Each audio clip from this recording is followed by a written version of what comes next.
Focus as of now, tensions are mounting again between Israel and Palestine. At least 15 people were killed in airstrikes in the Gaza Strip.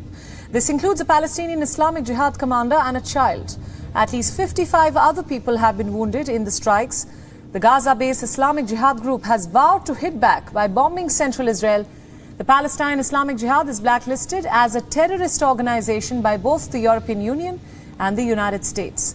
Israel says it was striking sites linked to the Islamic Jihad. This includes the high-rise Palestine Tower in Gaza City where the commander lived. The strike comes after days of tensions between Israel and the Gaza-based group.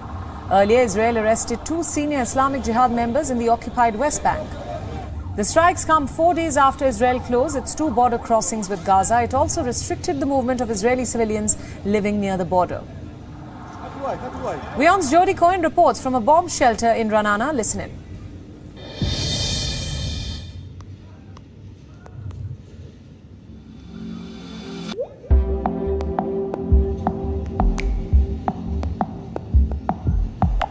US President Joe Biden was in Saudi Arabia recently.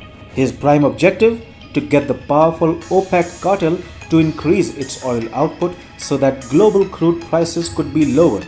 How did Saudi Arabia respond?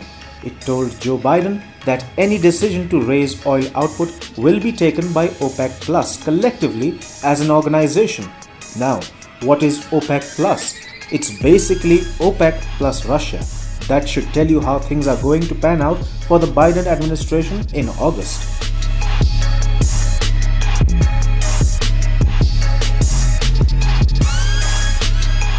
Saudi Arabia and Russia are oil-rich partners. Saudi Arabia is the world's second largest oil producer. Russia stands at third position. Interestingly, Saudi Arabia has doubled its oil imports from Russia since the war in Ukraine began. According to data reviewed by Reuters, Saudi Arabia imported 647,000 tons of Russian oil in the second quarter, that is, from April to June. During the same period last year, the Gulf Kingdom had imported 320,000 tons of oil from Russia.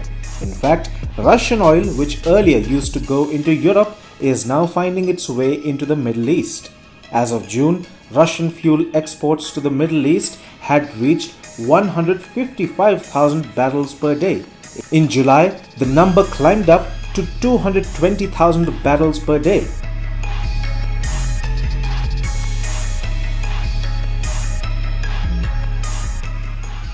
Many would ask why Saudi Arabia, the biggest name in the crude oil world, is importing Russian oil.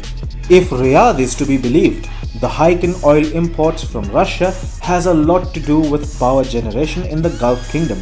Saudi Arabia remains one of the countries that rely on oil for electricity generation.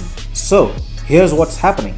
Saudi Arabia is importing cheap Russian oil for domestic usage while exporting its own oil to the world at higher prices. That has allowed Saudi Arabia to free up more oil for exports at inflated prices. Europe has been avoiding direct purchases of Russian oil.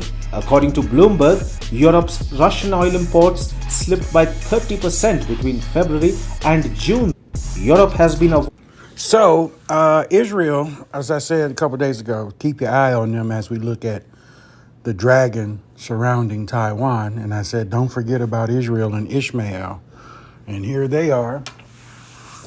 Just today, or last night, or today being the 5th, there's missiles being thrown over there at Gaza. So, again, let's not forget about Jacob and Ishmael. Or Isaac and Ishmael. That's never going to stop. And that's heating up. Joe Biden is a dum-dum. He got played. He ran his mouth against Ishmael. Then he wants to run over there and beg for oil from him. But the person who you begging for oil from is buying it from the person who you even raised gas prices from the jump. Oh, we got to go over there and to Ukraine, and we have to stop Putin.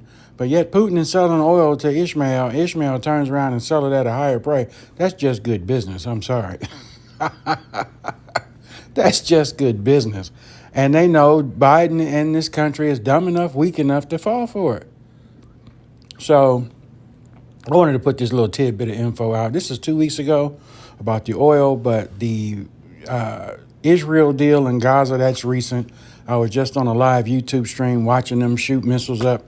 It's at night over there by now, but watching them do what they do over there, it's not good.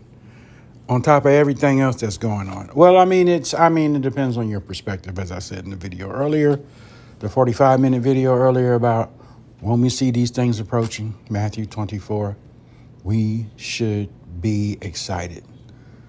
Even though naturally we look at it and say, oh, what a shame. But we say, my God is coming. Whew. Deuces.